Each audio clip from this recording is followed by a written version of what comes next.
Hi guys! Welcome back to my channel. My name is Arn Palancia and you're watching Arn TV na.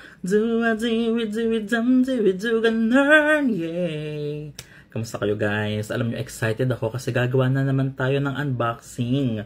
Oo, nakaka-excite kasi ito ang aking kauna-unahang ano nga ba to? Hirono! Yes! Excited na ako! Pero before that, gusto ko muna pasalamatan ang aking office friend na si Ate NN. Oo, thank you so much Ate N sa iyong holiday gift. Oo, late na pero 'di ba worth it naman kasi alam niya yung mga friends mo na bigay hilig, oo, yung sinusuportahan yung gusto mo. So nalaman niya of course na mahilig tayo sa mga bagong yung craze ngayon, 'di ba? Yung mga labubu, ganyan, cry baby. Tapos syempre 'di ba, gusto rin nating magkaroon ng Hirono, mga kubo, ganyan. So, yeah. I have here with me my first Hirono Shelter series. Oo. Yun nga lang, di ba? Hindi ko masyadong betsy sa Shelter series. Pero okay lang. Kasi ang gusto ko sana Hirono, yung the other one, yun kasi yung version 1, di ba? Kaya lang, di ba nga super sold out. Ewan ko. So, kung meron dyan sa Pinas, baka naman guys, bigyan nyo naman ako. Ang alam ko meron kasing yung the other one, doon kasi nag-originate talaga yung Hirono na yun yung parang first design. Tapos ano pa po meron, Little Mischief, Mine. Tapos gusto ko rin sana yung yung ano nga ba yun? Hanapin niyan natin. Nakalimutan ko.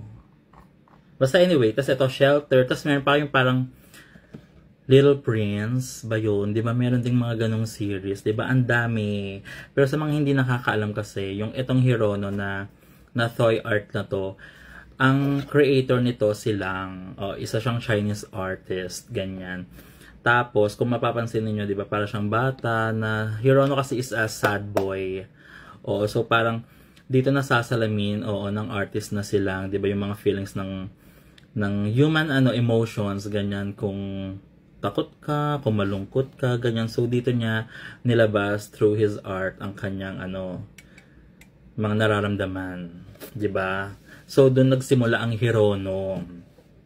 Tapos, nabasa ko rin, kung mapapansin niyo, diba, yung parang original na itsura ni Hirono, lagi siyang may cardboard.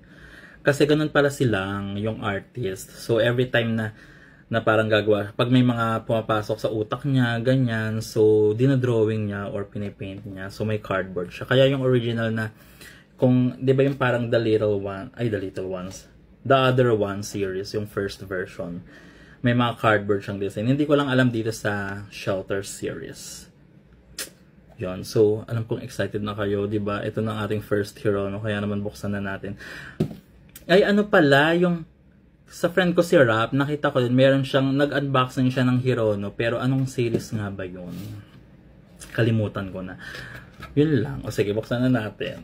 So, itong Shelter series ng Hirono, meron siyang 12 plus 1, yung secret. So, mali mo, di ba yung secret yung makuha natin? Oo, di ba? Which is, hindi natin sure kasi parang, yung nito, yung ratio nito is 1:144. So good luck, diba? So kung bumili ka ng, ang isang set kasi dito is parang $190. So, kasi ang isa is 15.9. So kung 144 sets ang bibilhin mo, Diyos ko, daya, abot ka ng 27,000 plus Singapore dollars. Ay, wow. Charot. Anyway, ito na. Excited na ako. Buksan na natin kung ano nga bang aring first Hirono Shelter Kemi. Alam mo, nireview ko siya, no? So, ang gusto ko sanang makuha, just in case. Ang cute ni candle holder. Yung parang may candle, kaya nga candle holder, diba? Gusto ko siyang makuha, sana. At saka si Birdie. Si Birdie, isearch nyo guys, ang cute ng niya. Bird siya. Kaya nga ganun, diba? At saka, sa nabasa ko, 'di ba, Hirono Shelter. So, ang basis naman dito nila, yung artist, is syempre 'di ba, tayo bilang tao, 'di ba, parang ito yung way natin na minsan pag natatakot tayo, napapagod, or may mga pinagdadaanan sa buhay, gusto natin na parang magtago, 'di ba, sa ating shelter. kung saan tayo magiging safe. Like, kunwari sa ating tahanan. O, diba? Very symbolic talaga yung mga ano, yung Hirono. Kaya naman, guys, hindi ko kayo masisisi kung bakit nagiging addict tayo sa pag-collect. Anyway, ito na, bubuksan ko na. Again, thank you, Ate NN. Baka naman meron pa itong susunod. Charot! Ito na. So, syempre, hindi na naman natin titingnan huwag nating tingnan ang marker. Para surprise, diba? Para surprise, huwag na natin tingnan yung marker. Ayan, hindi natin siya tinignan. Kasi dun palang malalaman natin kung sino yun.